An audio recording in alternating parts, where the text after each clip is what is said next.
The authorities in the Spanish city of Barcelona say 13 people have been killed and 80 injured by a van, which deliberately drove into them at a popular tourist market. The vehicle moved at speed through Las Ramblas in the city center, before being abandoned by the driver who ran away.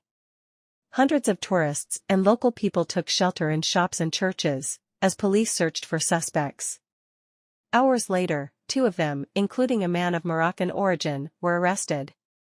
Spanish media say another suspect was killed in a police shootout on outskirts of the city. The Spanish Prime Minister, Mariano Rajoy, who is on this way to Barcelona, says he will be coordinating efforts to reinforce security, while the Catalan president, Carles Puigdemont, has called for solidarity.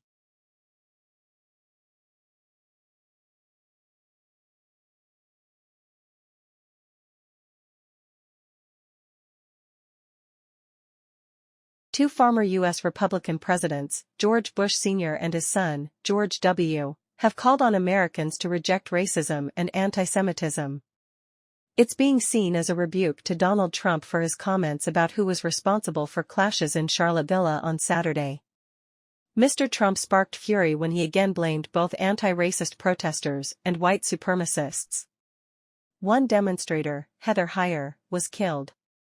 At her memorial service, her mother said the killer had wanted to silence her daughter, but had ended up magnifying her. President Trump has announced he's dismantling 2 advisory panels, made mainly of senior business figures. Several resigned in the controversy over the U.S. leader's reaction to events in Charlottesville.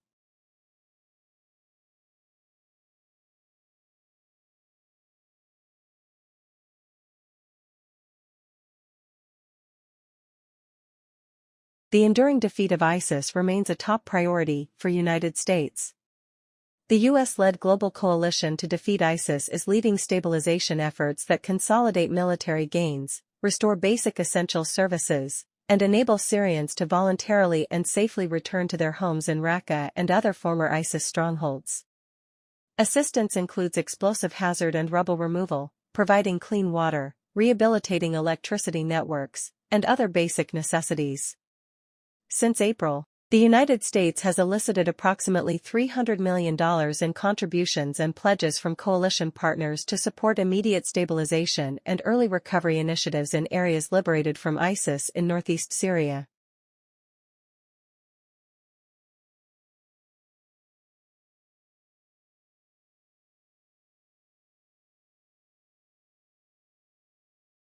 First though, the U.S. government has released its monthly jobs report. It's one measure of how the economy as a whole is doing. The report that just came out is for the month of September, and it was a disappointment. Economists had expected that 479,000 jobs would have been added last month. The actual number was well below half that according to the U.S. Labor Department. It was the second month in a row that the number of jobs added to the American economy was dramatically lower than what economists predicted. And no one knows exactly why the growth in this area has slowed down. Many economists point to continued concerns about the coronavirus pandemic and the Delta variant of the disease.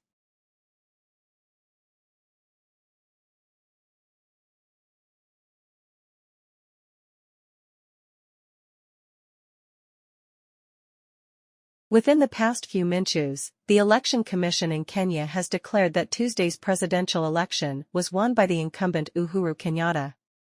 The opposition, which has complained fraud, has rejected the results. An opposition spokesman described the process as a masquerade. World leaders have expressed concern of the war of words between Washington and Pyongyang over North Korea's nuclear program. After President Trump said the U.S. military was locked and loaded, North Korea accused him of driving the situation of the brink of nuclear war. Russia, China and Germany have all appeared the clam and further diplomatic efforts.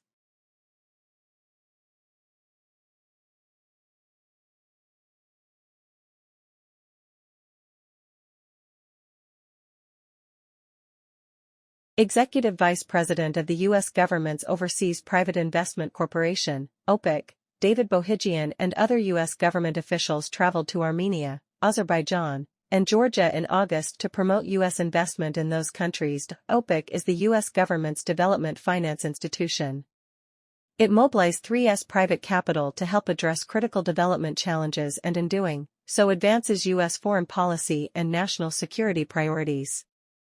On August 14, the U.S. delegation met with Armenian Minister of Economic Development and Investments Artistic Manasian.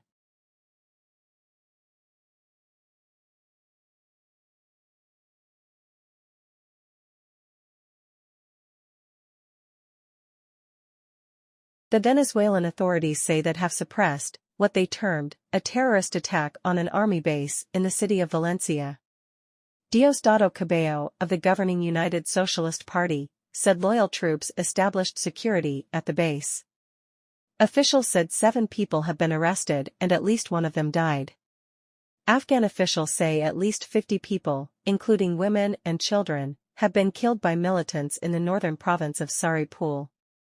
A spokesman told BBC insurgents attacked security checkpoints and entered a village, killing civilians, among them women and children. He said Taliban and Islamic State fighters were involved, but Taliban has denied killing civilians. They say they killed 28 members of a local militia.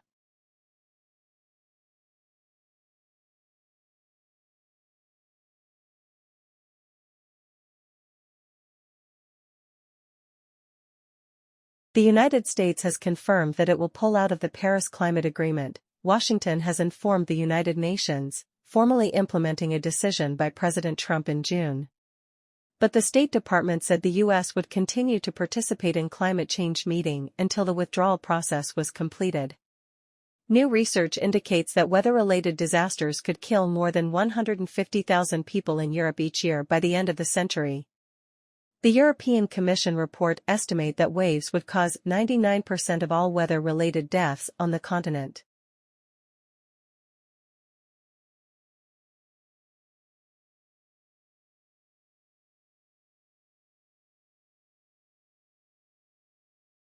Heavy rains are expected to fall in a few weeks. 8 agencies are racing to shore up flimsy shelters and stabilize shaky terrain before the monsoon season begins. The UN Refugee Agency, UNHCR, says the work ahead is monumental, but preparations are off to a better start this year than last. 8 agencies last year had to deal with the massive influx of more than 740,000 Rohingya refugees fleeing violence and persecution in Myanmar. They arrived over a period of a few months, straining local resources and requiring vast amounts of humanitarian assistance.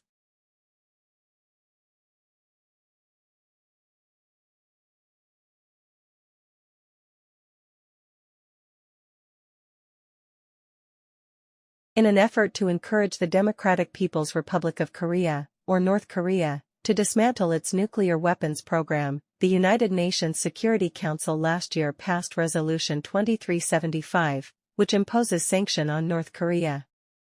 The United States is determined to strictly implement this resolution.